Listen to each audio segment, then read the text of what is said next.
Welcome, welcome, welcome, everyone, to another episode of BGC Book Club. It is your girl, Marcy Thomas, founder of Brown Girl Collective, BGC Book Club, of course, and just a lot of other wonderful, juicy things specifically for Black women. So thank you for joining this evening, morning, or afternoon, depending on when you're watching, or if you're watching live or catching it in a replay. So I am coming to you from the outskirts of ATL. So if you don't mind dropping in the comments, you can let us know where you're joining us from. If it's your first time, just let us know who you are so we kind of know who's in the room. Yes, hello, Misunderstanding. I love it. Misunderstanding. Welcome, welcome. So tonight I am especially excited to have a very wonderful writer in the space with us because her book I really could relate to. A lot of parts of the book, the lead character, reminding me of myself in certain ways, some of the things that she enjoyed, the way she kind of functioned in life. So it was really a warm and wonderful experience for me to read something where I could actually see myself represented. And that is so important, right? We love to be able to see ourselves in our media, whether it's books or television or music or whatever. We love to be able to see ourselves reflected. And Taj has done a really good job of doing that. So tonight we have with us Oakland-born law grad Taj McCoy, who is committed to championing, that's a hard word to say fast, stories that include Black and multiracial women of color, plus-size protagonists, Black love, Black joy, and strong senses of sisterhood and familial bonds. She started writing as a small child, enjoying her first publications in elementary school. When she's not writing, Taj may be on Twitter, boosting other marginalized writers, practicing yoga, sharing recipes, or cooking private supper club meals for close friends. So without any further delay, let's welcome to the space, Ms. Taj McCoy. Welcome, welcome, welcome. Hi, thank you so much. I'm so happy to be here. Yes, and we were going to be talking about Zora books, her happy ever after. So so congratulations, first of all, on your Thank you. release. You got a Thank couple you so much. Oh, you're Yes, welcome. it's been a busy year. It's been a busy year thus far for you. Indeed. Well, first of all, I told you this behind the scenes. I really love the character of Zora because of the parts of her that are a reflection of parts of me. So once again, thank you for doing that, for writing stories where we can see ourselves reflected. So as someone who's been writing for a long time, at what point did you figure that you needed to incorporate bits and pieces of yourself into the things that you write? Yeah, I think I always have. Ironically, the first things that I wrote when I was in elementary school, I was incorporating already parts of my family life, parts of people that I knew. It just was easier to write from a place when it felt familiar. And so I've always really pulled from, things that I feel like are important to me because it feels then like, when I read those things, I see myself in them. And so I love that you saw yourself in Zora because that means we have a lot in common. Right. Yeah, because I can tell that there are bits of you in there, definitely. For sure. Definitely. Yeah. So in terms of books that you've had published, where does this one fall into your catalog? Yes. So Zora is my second novel. After Zora, I just had an anthology released. And actually, the same week Zora released, both Savvy and Zora released in the UK. Oh, So wow. it's been a busy, busy year, Yeah, but you it's are been busy. all You are wonderful. busy. Yeah. Are you still working full time as well or no? Oh, yes. I'm also a literary agent and I also do higher ed consulting. Oh, wow. Yes, you are a busy, busy lady. So thank God you had time to even fit me in with all the jams going on. Had And to do it, of course. I really do appreciate that. So now, just to get into a little bit of what the story is about, for those who haven't had a chance to read it yet, what is Zora Books Her Happy Ever After about? What's the overarching story about? Sure. So Zora is basically a plus size Black and Filipina bookstore owner in DC. And she has a huge crush on a local author who comes to do an event at her store. While there, she's seated next to a really grumpy gentleman who just can't keep quiet or still. And Mhm. so bothered, she has to say something to him. And ultimately, she finds out that she has been, kind of having a little feud with the author's best friend. Throughout the course of the story, she ends up dating both gentlemen because the grumpy gentleman ends up showing a softer side. And she has to choose who it is that she wants to love. But first, she realizes they're hiding something from her. And so she's got to figure out what that is before she can choose who she wants to love. Yes, and I really enjoy just the way all of that. Number one, I'm a book lover. You can see I got a lot of books behind me, and there are some that you can't see that are Same. on the floor. They're on the floor. I was telling my mom the other day, I need like two more bookshelves. There are books in other rooms. So, of course, Yes. that was one of the ways that I really related to Zora, just her love of reading. But just her, community, service to the community. She's just a very rich and complex character.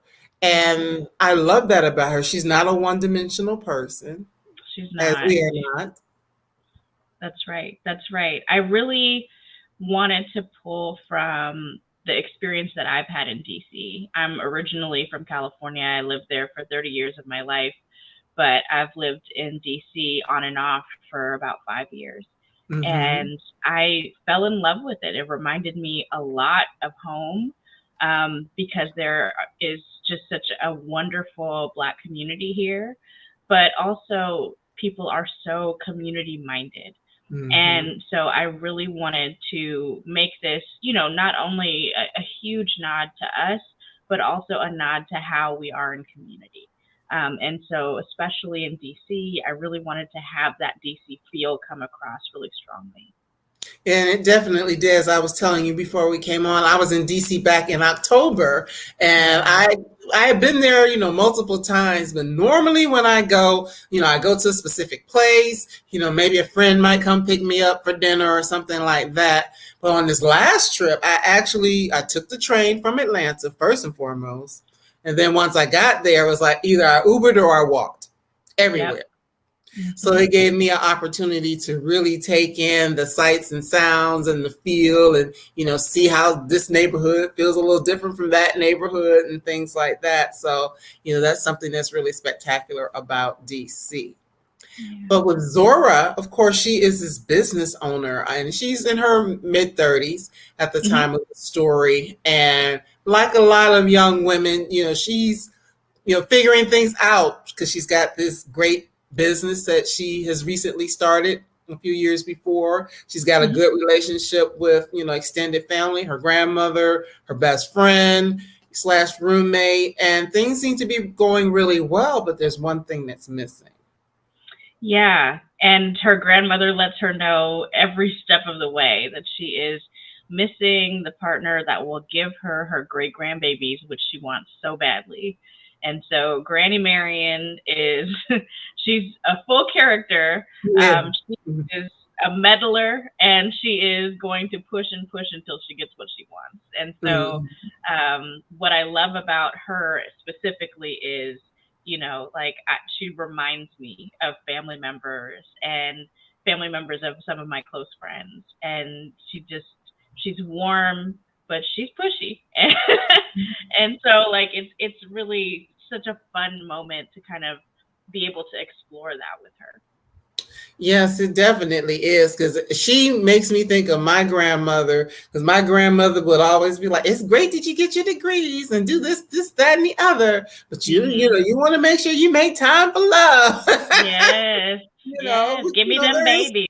Yeah. Now she wasn't asking for the babies, but she was just like, make sure you make time for love. Don't be, tunnel have such tunnel vision that you don't make space for it. And I mean Yeah. that's a real thing though for a lot of Hmm. women, whether it's a career or definitely with a business, because a business is like your child. Truly. And that's how Zora treats it. In the beginning of the story, she's not thinking about dating anyone. She's not concerned with finding a partner. She's really concerned with just continuing to grow her business, to have it thrive, and to make sure that she's doing right by the community, because this was a known bookstore that she took over. and she's continuing to build from there. Right, right. And I really love that. We'll get into that a little bit more later. But we also have her best friend, Emma, best friend slash sister, really. Yeah. So tell us a little bit about Emma. So Emma, Emma is flighty. Emma is that friend who it doesn't matter where you are, she will lose something. Mm. And so, so Zora is in a crutch for her in a lot of ways. But they're so close and they've known each other such a long time. They live together. Savvy inherited the family home. And so she she has the pleasure of, spending so much time with her best friend. Her best friend is also her assistant manager at the store. And they just get along really, really well. But also, I think Zora lives vicariously through Emma's love life. Oh, yeah. Emma is queer, and she has no problems, just having a full roster of whomever it is she wants to see. And so throughout the story, Emma and Granny kind of team up. They have a closeness in their own way. And so they kind of team up and they're trying to convince Zora that one of these guys could be the guy for her. Yes. So let's get into the guys. So we start out now, Lawrence. Well, if you look at the book cover, this one is Lawrence. That's right. That's right. Lawrence Michaels. Yeah, Lawrence Michaels. So he is something else. He's that author that she has a crush on. Yes. So he is a local DC born person who had basically worked on a wonderful story before really coming into his own. He had done some work on kind of an ancestral lineage, and then from there decided that he wanted to write kind of mystery thrillers. Right.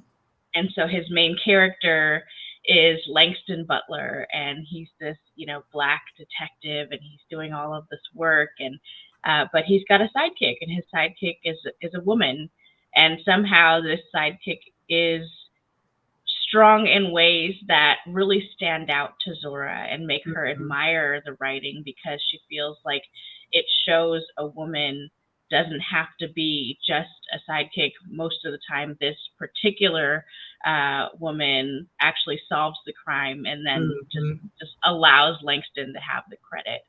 And so Zora, in admiring that about Lawrence's books, she really focuses on him and really wants to see, what could be. And he's charming and handsome. And so when he walks into the bookstore, she's very close to being all in. Mm-hmm. Yeah, she's smitten for sure. Even before she meets him in person.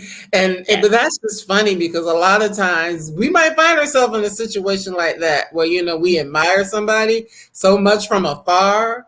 And so we automatically, assign things to them that we may find out later on really aren't true. But it's just because we put them on this pedestal because of what we've seen from afar, or we admire who they are. That's right. That's right. And so I think Zora learns that, things aren't always what they appear to be, but also, that first impressions, even if they're not great, they can end up being something that's worth paying attention to. Oh, we have Margaret. She has a comment. I love the humor in this book. Yes, there is humor in the book for sure, as well as the communitarian values baked into attraction. Yes, absolutely. But it is something, we'll get into the whole thing of attraction here in a little bit. So there's, Lawrence, of course, he's that guy that she's been watching. She's been following him. So there's automatic thing, because she knows who he is rather. She's kind of been following his career, reading all of his work. So she has this thing. And then, of course, because he writes such strong female character, or a strong female character, and sees herself as a strong female person, she really bonds with him for that, all of those reasons. So then there is Reid, who is the disgruntled, friend. Yes, he's a disgruntled friend. He shows up to this event and he is just not in the right headspace. And so he's grumbling under his breath and he's just being cranky. And she is like, "What is your problem?" And you can leave if you don't want to be here, basically. But as time goes on, she gets to see a different side of him. He is a teacher at one of the DC charter schools. He very obviously has a talent for writing himself, and has aspirations to do so. And so she actually shares about her own aspirations when it comes to writing. And the chemistry that she shares with Lawrence is just different from the chemistry that she shares with Reid. Where Lawrence is super charismatic, Reid is kind of quiet and sensitive. He observes a little bit more. And so it's a really interesting kind of dichotomy between the two men. Yes, Margaret's also said she loved all the Petworth Brooklyn references that I could place too, having lived in DC for 6 years. Yes. Yes, some of my favorite places to be. Yes, and see, actually, the place that I work for on my day job, the headquarters is in DC. So the next time I go up there, I need to be on the lookout for some of those spaces. Now that I've read about them, so I can kind of see. Definitely. I had certain areas in mind when I was writing this, and like I really wanted for the bookstore to be in Brooklyn because I wanted it to be in the Northeast as opposed to being in Northwest, and like it just has a different vibe. It feels different. It feels home, and I just love that about that area. Yes, and I love it because DC, that area is almost like another character in the story because you do share so much about it and some of the things that are happening there. So thank you for bringing that up, Margaret. But one of the things that really stood out to me in the book is that, like we were talking about attraction. Yes. And the fact that because we are complex human beings, we have all these different pieces to us, different parts to us. There can be like, I wrote down like Lawrence is the person that looks good on paper, so to speak. But sometimes what looks good on paper isn't necessarily what's going to be the best or the right thing for you. And how you as a woman or any person can be attracted to two people who are totally different because they may represent different parts of who we are. Yes. I really wanted to be able to kind of show like there's possibilities, right? It doesn't necessarily have to be that there's just a one.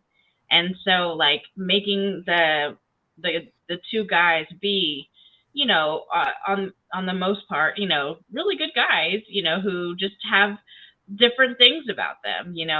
They just see the world differently. I think, they are both confident in their own way. They both have, really wonderful qualities about themselves that attract others. Whether that is that charisma or it is, their community mindedness. And so I think that it's a lot of fun to kind of pit them against each other, though, I think as you read the story, it becomes kind of clear that, there might be one that is showing a different side that's really kind of thrown Zora and has her attention a little bit more. Right. Because, anybody who's never watched before, if you came looking for spoilers, you're not going to get them. So that's right. At all. Be aware of that. Just be aware of that. But I will say, I'm not going to say who. Margaret, and I know you won't say either because you've been here before. One of the characters I wasn't too fond of. And he kept taking trips. And I'm like, where is he going? Why does he keep going back there? Is there something going on there? That he keeps, coming to my city. I'll just put it that way. Right. Yeah.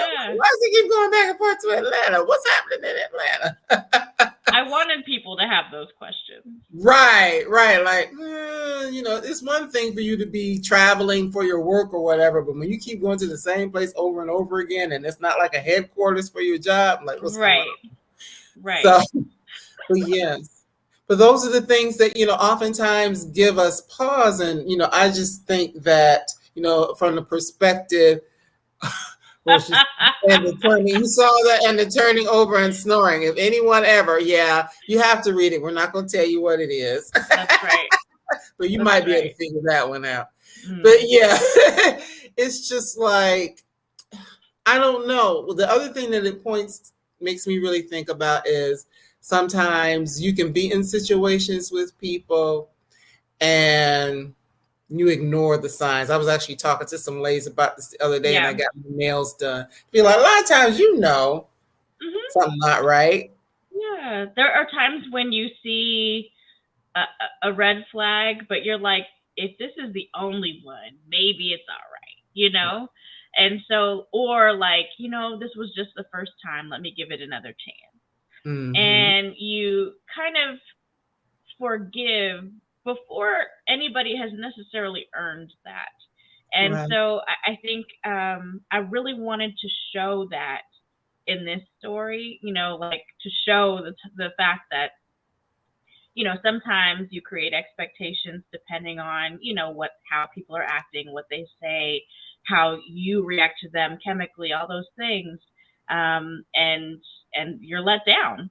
Right. And sometimes, like you think you're going to have, really amazing sex, and you're also let down there, and so there's some things that happen in this story, y'all. And so it's intentional, because I really wanted to show that, like, we do have those experiences. That's very real for so many of us to have been through, like wanting something, but realizing that it's actually smoke and mirrors in a lot of ways, and then ignoring something else, and then realizing that thing is actually maybe a good thing for us. And so, like, changing that perspective, especially when you're given choices. Right. And that's the thing in and of itself, because, and Zora's, friends, family talk about it as well. Just the fact that she's in DC and having a couple of options, that's a thing in and of itself. And that is a thing in DC for sure. I think, me and a lot of the friends that I have here, we talk about, kind of the imbalance or the ratio when it comes to men and women. And, a lot of times you don't necessarily have two eligible bachelors chasing after you in DC who are single and don't have, like, side pieces and all the other things, And so, like, so this was kind of fun to kind of do that, because, there are absolutely great guys in DC who are single and like, not trying to carry a roster. But, in my experience, I've definitely seen both sides of that. And so, Zora has a mindset for what she's used to seeing in DC, and neither one of those guys fit that bill. Yeah, that's true. That is so true. Because it's like, ooh, girl, she's lucky. She's got choices. Okay. Seriously. Sometimes we feel like we don't have as many choices, but that doesn't mean you shouldn't be choosy. That's right. That's right. That's true. You still always have the opportunity to say no. Don't just take it just because it's what's being offered to you. That's right. So I have to say about that. But, as we go through the story, of course, she's dating both, which I also found that to be very interesting. The fact that they are friends and that they are both aware that she is dating both of them. Yeah. So how fun or interesting was that to write? Or do you know people in situations like that? Because, we know men do it, but a lot of times it's a different thought about a woman actually doing that. I did it intentionally for that exact reason, because I feel like we do see men do that, and it's not a big deal. And so I wanted to give her that power, because I feel like, we too often are waiting to be picked. And that's ain't nobody got time for that. Like I want to be able to choose for myself. And Right. so I wanted to give that to Zora and give her the opportunity to say, you know what, like it's not a one size fits all thing. Let me just go on ahead and explore. And these two guys, they're best friends, and they happen to have tried to compete for a girl before. And so she's very clear from the beginning that she wants everybody to know. She doesn't want to be hiding anything. She doesn't have the time for that. She's not going to lie. And so, everybody is aware. One of them thinks that it's a competition, while the other one just is focused on Zora. Right, right, right. And yeah, just when you said that, it just makes me think that for a lot of people, it is a game, it's a competition. Yeah. And yeah, it's like, oh, let me see if I have access to X, Y, and Z that this other guy didn't have access to. So let me do all the whining and dining and all of these things because it's going to make her want me, because maybe there's a lifestyle, quote unquote, that I can give her that maybe the other person wouldn't. So I mean, that also speaks to her values as well, like what's really important to her. Because I mean, they're both good looking, they're both smart, they're both writers, there's things that they have in common, which is what makes them even be friends in the first place. Right. But then it's like, but their value systems are a little different. So what are her values? That's right. And so she's really kind of exploring that. She's getting to know them in terms of, what they really find important when it comes to, their professions, to their writing, to, how they engage with the community, like how they treat her, in what ways, they decide to spend their time in terms of when they're on these dates. Because for the most part, the men are planning these dates, which I also did that because I want us to have those expectations. Girl. But it was a lot of fun for me to put that there because I wanted it to be where, you can see the similarities in the guys based on what they have in common, but you can also very clearly see how they're different. And I think it also kind of shows you perhaps what some of their love languages might be. Oh, yes. Here's another comment. I also love the convo from the grandmother about choosing and discernment. Yes. And a third option, we can limit ourselves more than we need to sometimes. Absolutely. Yes, there's in this book, there's two, but it could have been in neither one. That's right. Sometimes you just choose yourself, and that's okay. Like I think we put a lot of pressure on ourselves to meet certain milestones by certain ages, and to make it fit the schedule that we've created, sometimes we settle. And, Granny, though she does put a lot of pressure on Zora, she also, kind of relaxes it for a moment to say, you know what, like if it's not either, then it's not either. And that's okay. Right. And that's important as well because, so many times, I mean, I understand the whole thing of, getting married if you choose to, procreating however you choose to, because there are a lot of options for that even. Yeah. But, then there's also the thing of just legacy in general. Legacy isn't always just what you birth from your body. And I feel that Zora is creating a legacy through her business, through the programs that she's involved in, through the way she's giving back to the community. Right. And so she definitely, when it comes to the community, a part of the story is, that Zora is putting on this competition that encourages young people to write. And the winner gets to be published in this DC anthology. And so in doing this, she is encouraging people across a bunch of schools, but she goes and speaks specifically to Reid's class. Because Lawrence isn't able to make it. He's on one of those trips. Right. And so, during the course of the story, you get to see what happens with the competition but you also get to see, you know, volunteerism with one of the food banks in DC, and you get to see, you know, just people coming together for to support, you know, these different things. And you get a sense of the fact that there are, you know, regulars to the bookstore, and that the people know their neighbors on the block. And it's just something that I really wanted to make, you know, clear, because it really is like that here. You know, Mm-hmm. I live about a mile outside of DC. My best friend has a wine bar right down the street, and literally every business around there, they all know each other. They will look out for each other and communicate with each other. And it's like that in every neighborhood in DC. And so it's just a really cool dynamic, just to be so community minded.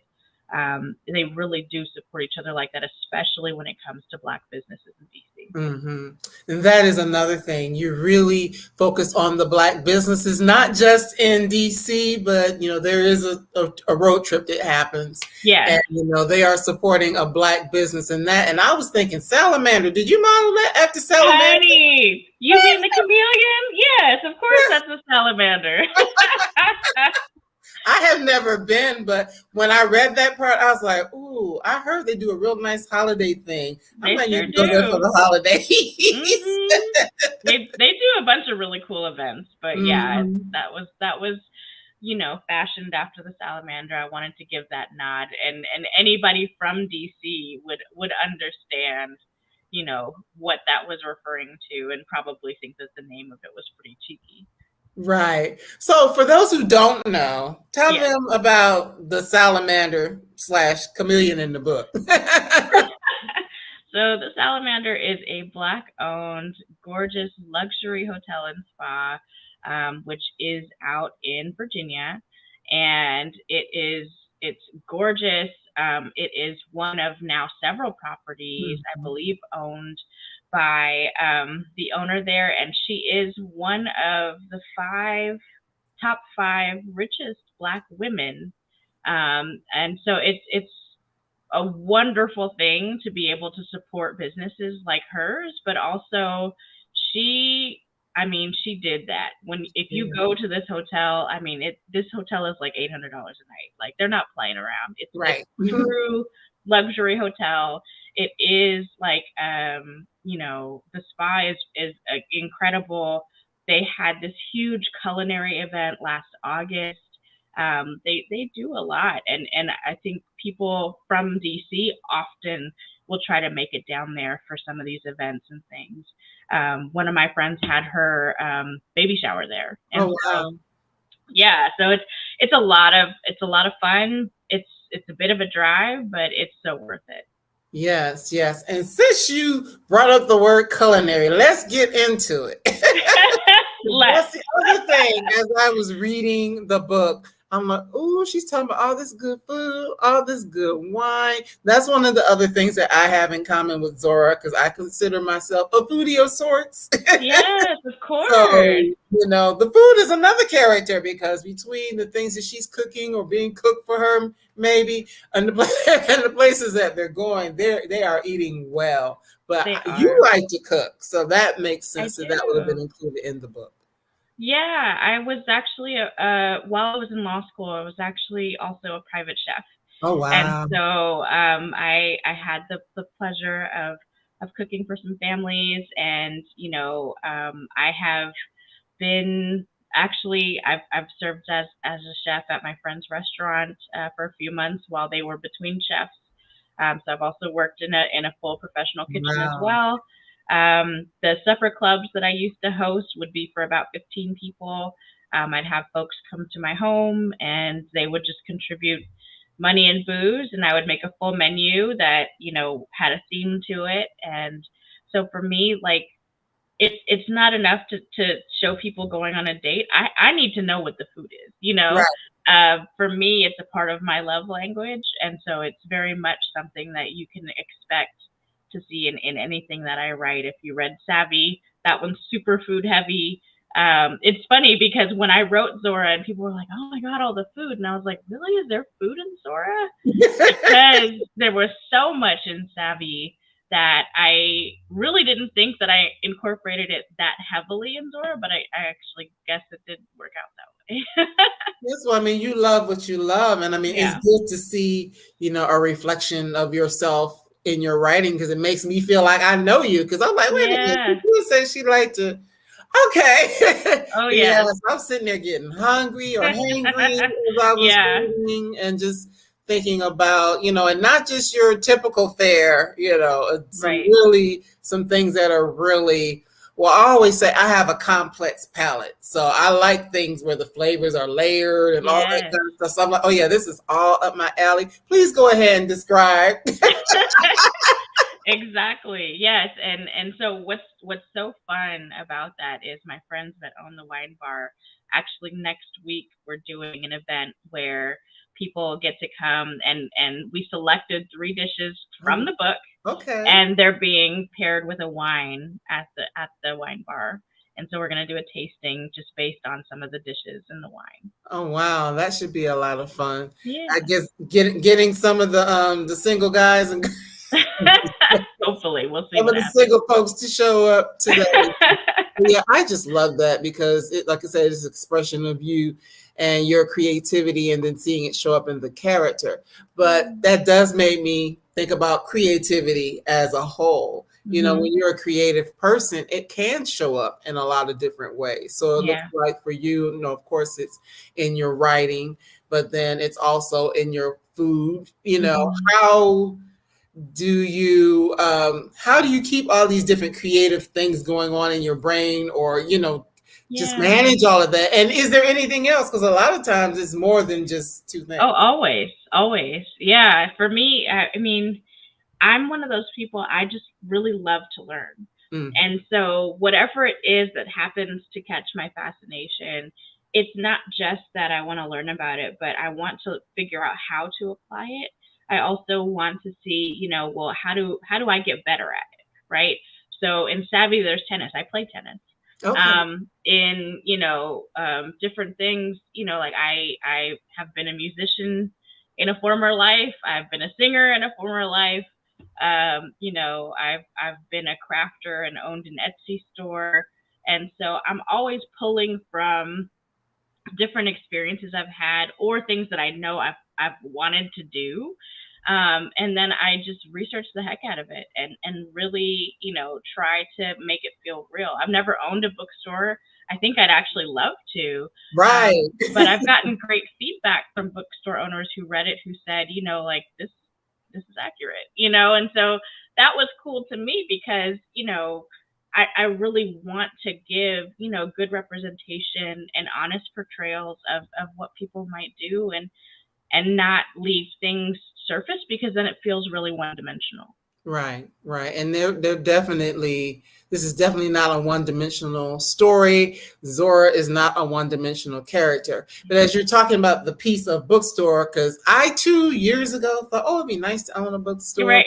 I love to read so much and things like that. But I love the fact that in the telling of the story, of course, this is, like a romance book, but you talk about other genres of writing throughout the story Yeah. because Zora does own a bookstore and she's dating people who write. And of course, she's Yep. always connecting with different types of books because she owns this bookstore. I love the Hmm. way in which you kind of incorporate a little bit about those different types of writing or storytelling.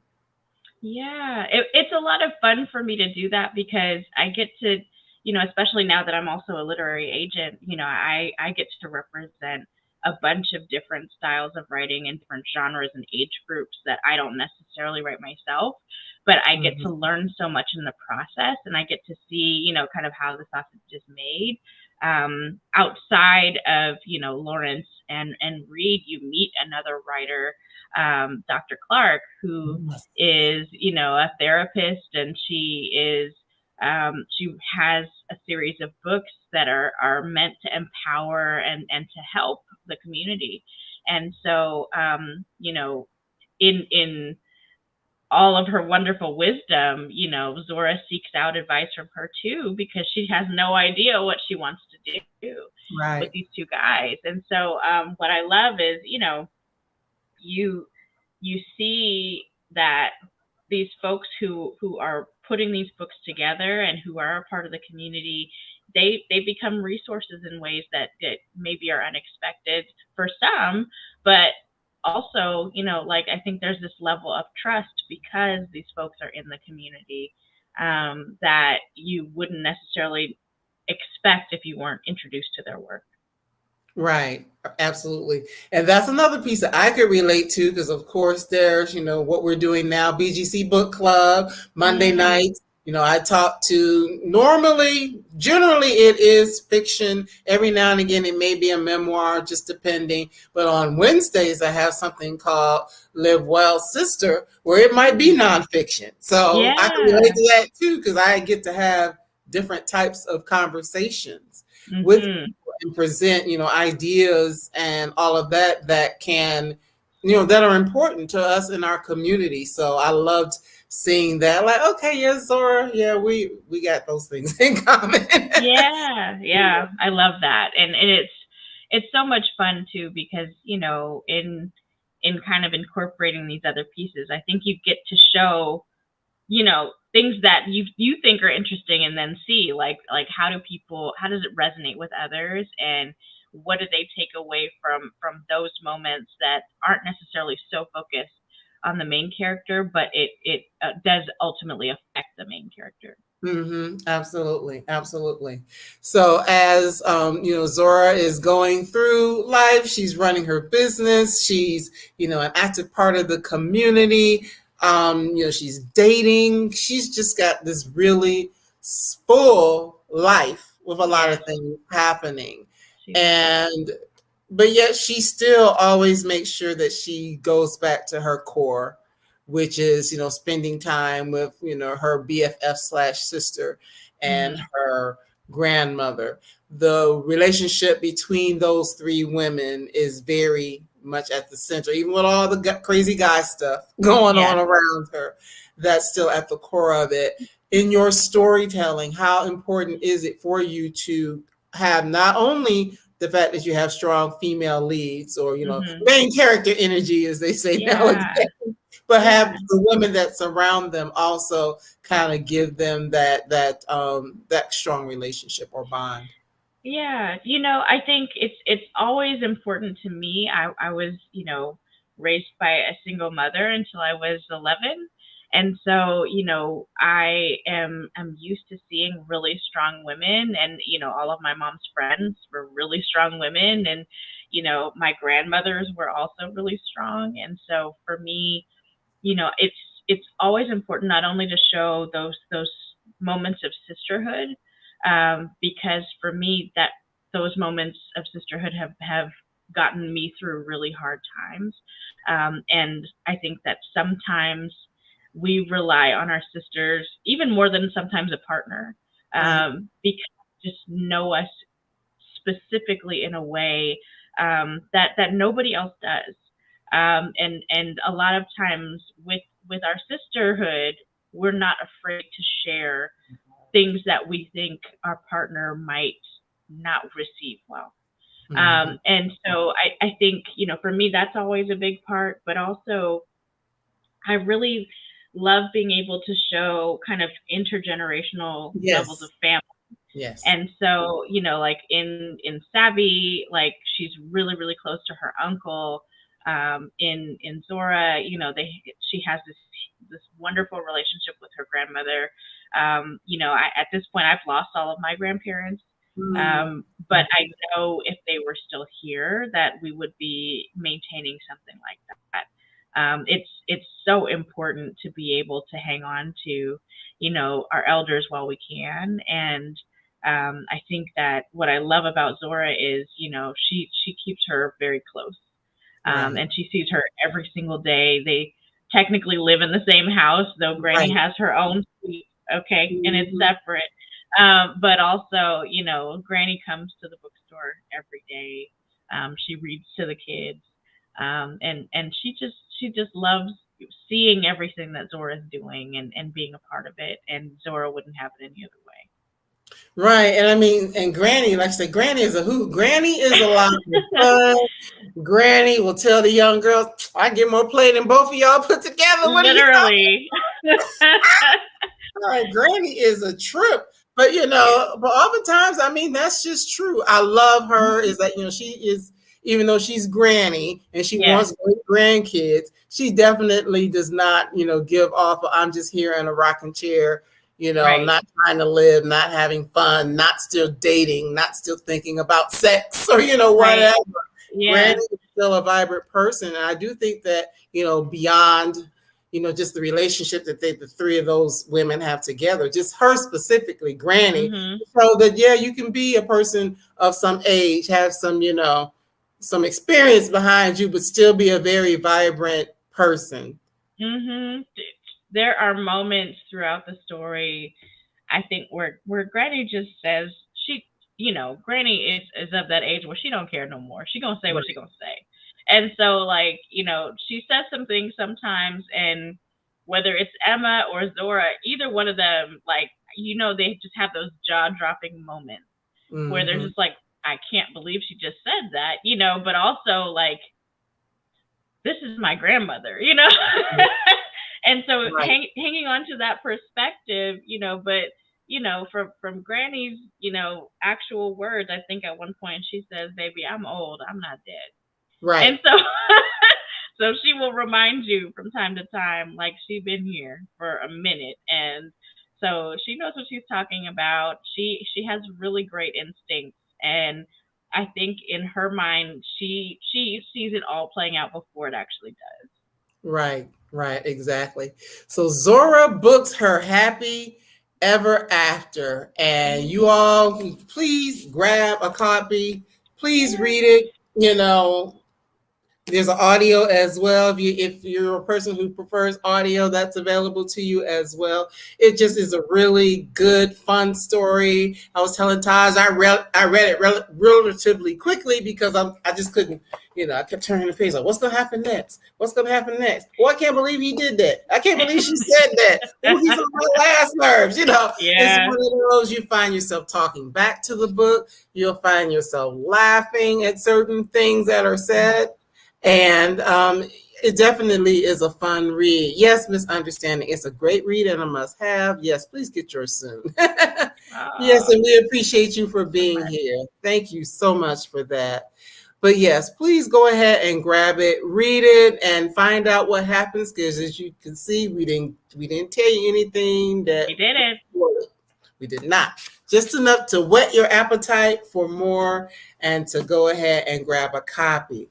But speaking of grabbing copies, now this one I do not have in front of me, but just last week, there you go, your anthology came out. Yes. So tell us a little bit about Even If the Sky Is Falling. Thank you. Yeah, so this one just came out last Tuesday. This is something that, my agent was like, what if you did something that was in some sort of a disaster? And so I just really had to think about it for a minute, like, what would that be? And so for those of you who haven't heard about this anthology yet, basically this is a set of stories that are always in the same premise. And so imagine that a couple of years from now, there are a series of meteor showers that collide with space junk that's outside the atmosphere.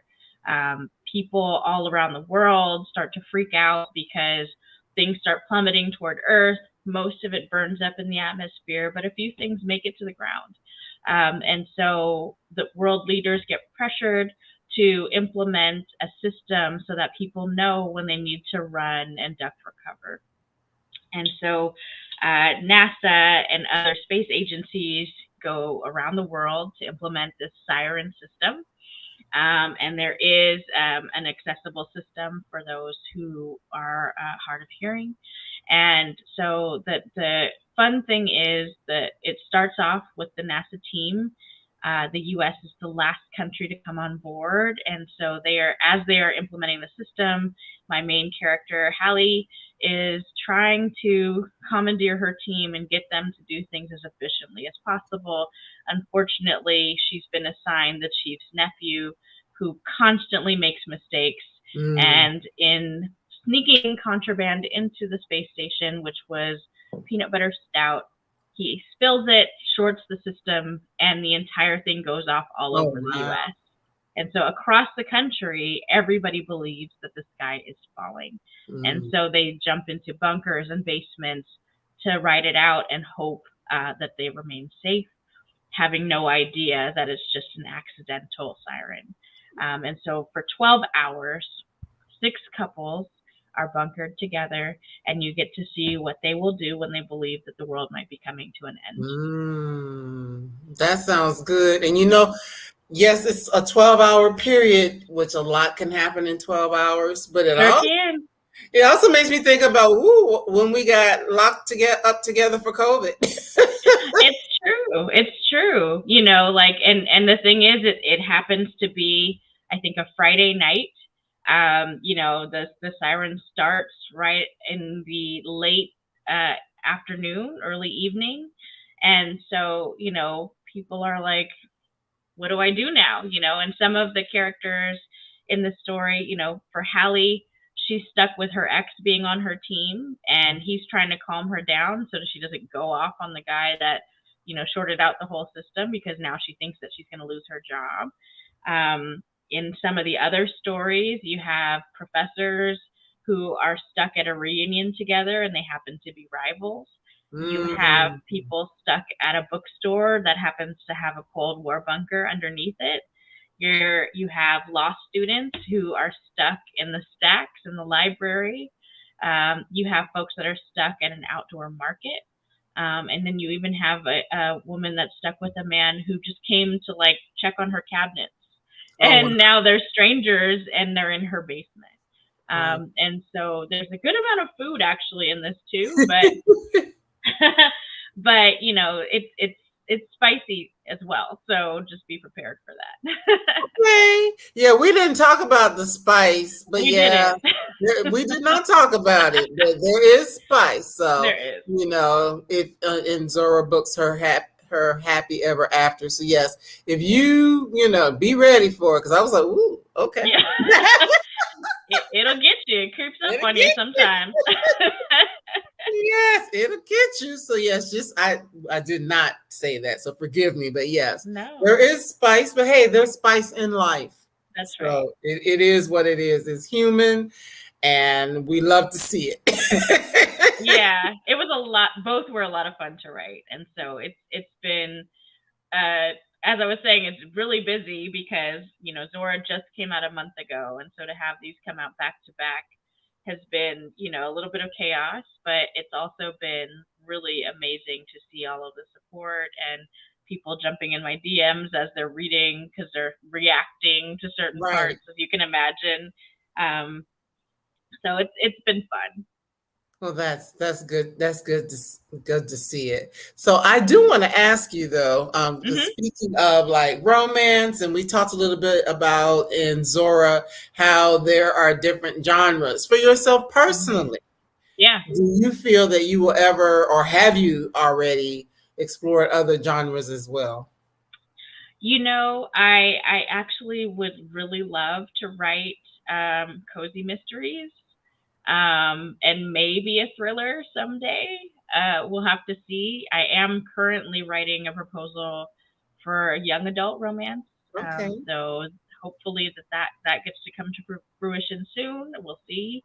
But definitely I would love to write in that space. I could also see myself writing just kind of straight women's fiction, dealing with, just growth in dealing with loss and some other kind of themes that I will likely explore. Right, because honestly, even in Zora, I'm just abbreviating. Yeah. That, you do see different things going on, because the reality of it is I mean, I'm gonna say something, and y'all forgive me, but I mean, really, unless it's pretty much porn, it's not just gonna be romance, all of, Right. all the steamy, porn, or I'll say erotica. Right. Way Right. of putting it. It's not going to be just that all the time. There Yeah. are other things that are going on in the context of a person's life. So Mhm. yes, they may be dating but dealing with grief. They may Right. be dating but having some other types of challenges, or building a business, or dealing with other family issues, and that's real. So I don't see it as a big stretch, Yeah. to write other things, or maybe instead of having the romance element, that you dive more into some of those other issues. Absolutely. Absolutely. I think that those would still have, the same kind of strong sisterhood senses and, family bonds, especially across generations. That would be likely, even if the romance isn't central to the story. Well, I really do appreciate you, everybody. Please go out and once again grab Zora Books, her Happy Ever After. And I kept wanting to say happily ever after, but it's happy ever after. Yeah, we went back and forth on that part. Well, Yes. Yeah, you know how the tongue wants to say what it's used to yes. saying. So yes, but it's happy ever after, and Mhm. then also even if the sky is falling. So you got a couple of things. If you've read one, grab the other. If you haven't read either, grab both. Because Taj is out here doing great things, and we want to be able to support her and all of the works that she has coming out. So, last question, is there anything that we can be on the lookout, for either before the end of this year or early next year, just so we can keep our eyes and ears peeled? Yes, actually. So the next story is a companion to Savvy. Okay. Savvy Sheldon Feels Good as Hell was my first novel, which came out last year. And so next year we have one called The Good Ones Are Taken. Okay. And it is for Savvy's best friend, Maggie, who finds herself single once again. And she's not happy about it when her girls, Savvy and Joan, force her to start online dating so that she can find um, a date to some very special upcoming events. Hmm. Yeah. All right. Well, that sounds good. That sounds good. So, everyone who has been here for the live, thank you so much for taking the time out of your busy Monday evening to join us, to talk to Taj, to hear more about all of the wonderful works that she's putting out here in the world. And, please tell a friend, share with many a friend about the work that she's doing, and also just this platform, because every week on Mondays, unless it's a holiday or something out of the ordinary happens, I'm here sharing with you. If you are watching on YouTube or aren't aware of the YouTube, there is a Brown Girl Collective YouTube channel. There are over 100 videos on there. So there are a lot of good conversations with Black women writers, just Black women specialists in certain areas, and you definitely want to go and get your fill. And this will not be the last time that we see Taj, because I'm looking forward to having you come back again. Oh, I would love to. Thank you so much. This was so much fun. Yes, yes. Thank you. So hold on for just 1 second. I don't want you to hang up, but about to let everybody else go, but I don't want you to hang up just yet. So thank you again. I'm going to announce for next week. So we'll see you again real soon, Tosh. Just hold on for me 1 sec. So everybody, thank you so much for being here this evening, or watching whenever you're watching. But for those of you who had an opportunity to join live, we really do appreciate that. You have an opportunity to engage and to talk about your experiences with the story, or desire to read the story later. So thanks again for that. So for next week, we actually are going to go in a little bit of a different direction. Next week's book is actually Still Waters by Jenna Caldwell, which is more of a kind of like sci-fi. It got kind of sci-fi, speculative fiction type of feel to it. So we're going in that direction for next week. Still Waters is actually a book that last year with the BGC Book Club, it was selected as one of the top 3 books of the year in the category. So I'm really excited that we're finally going to get Jenna on to come and talk to us about Still Waters. So we look forward to seeing you again next week. The following week is Juneteenth, y'all. So I'm taking the night off.